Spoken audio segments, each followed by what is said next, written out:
Hey everyone, good morning. James Azar here with the CyberHub podcast for your daily practitioner brief.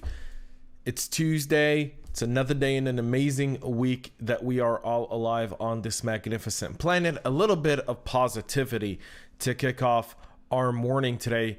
Before we get into today's practitioner brief, a lot of exciting, great things going on in the cybersecurity community this week and in general, and we'll talk a little bit about those today. Now, you can get our practitioner brief daily in your inbox by going to cyberhubpodcast.com, click on practitioner brief, enter your email address. We promise that's the only thing we'll be sending you is this practitioner brief every Monday through Thursday in your inbox, 11 a.m. Eastern time, every single day, so that you can get all the links and everything that we're going to be talking about later today. So make sure that if you're listening and you love our content, 5 minutes or less is what our aim is, to give you everything you need to do in order to increase your security posture, be better prepared to handle what's going on. This isn't a clickbait podcast. This isn't a clickbait PDF or show, but rather what I, as a practitioner, as a chief information security officer, do each and every single day in order to ensure that my security posture in any organization I serve is prepared. We're patching, we're doing our basic blocking and tackling. This is a basic blocking and tackling podcast. So let's get right into today's practitioner brief.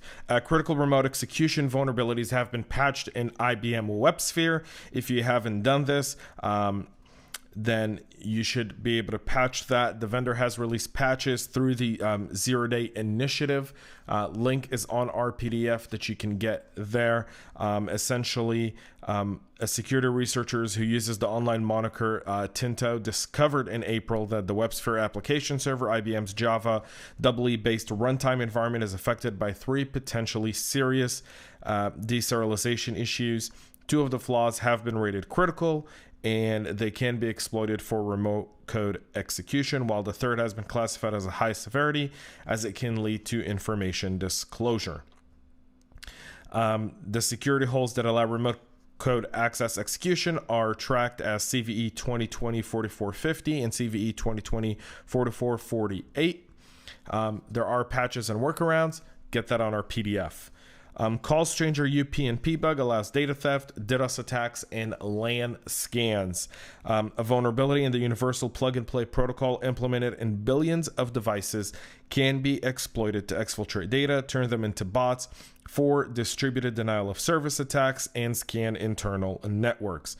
The bug got the name of CallStranger, and it affects all devices that run a UPnP version earlier than April 17th. Now, there's a patch that's been released for this, the devices that automatically update, which a lot of these devices do automatically update. But this, again, goes into the whole idea of smart devices, IoT devices, all these different devices that we put on our network.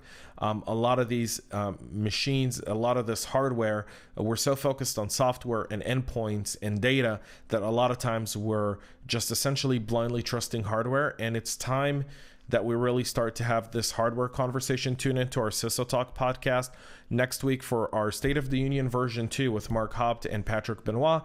We're going to be talking about hardware as well, picking Mark's brain as the CISO at DataBank about just specifically hardware in his data centers. A really important topic. A bunch of workarounds for this, a bunch of patches are available. It's all on our PDF. Go to cyberhubpodcast.com, get it there.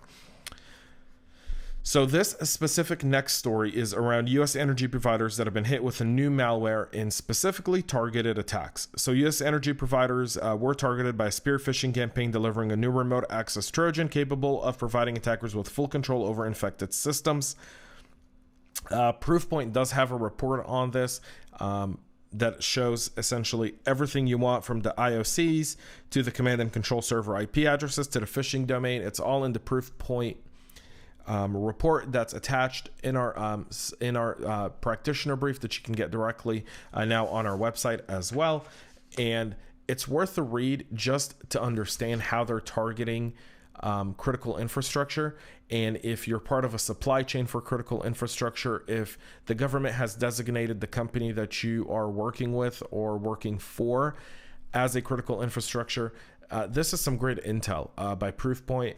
And it's definitely worth it. I gave it a read last night, and it was eye-opening. Some of the stuff I already know, some of it we all understand how they get in, but just the whole concept of getting this IP, being able to go in and really set safeguards in place, really start to identify specific threats and models in these really does help us be more prepared as a security program overall.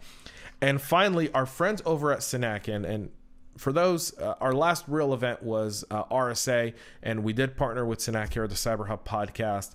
We were at Fogo de Chao together, eating good, having a great cyber conversation. They've launched a program with DARPA for a bug bounty program to essentially target folks, hardware and firmware in DARPA's system security integrations. Individuals who qualify for the bug bounty program will be given access to emulated systems running on an Amazon cloud infrastructure.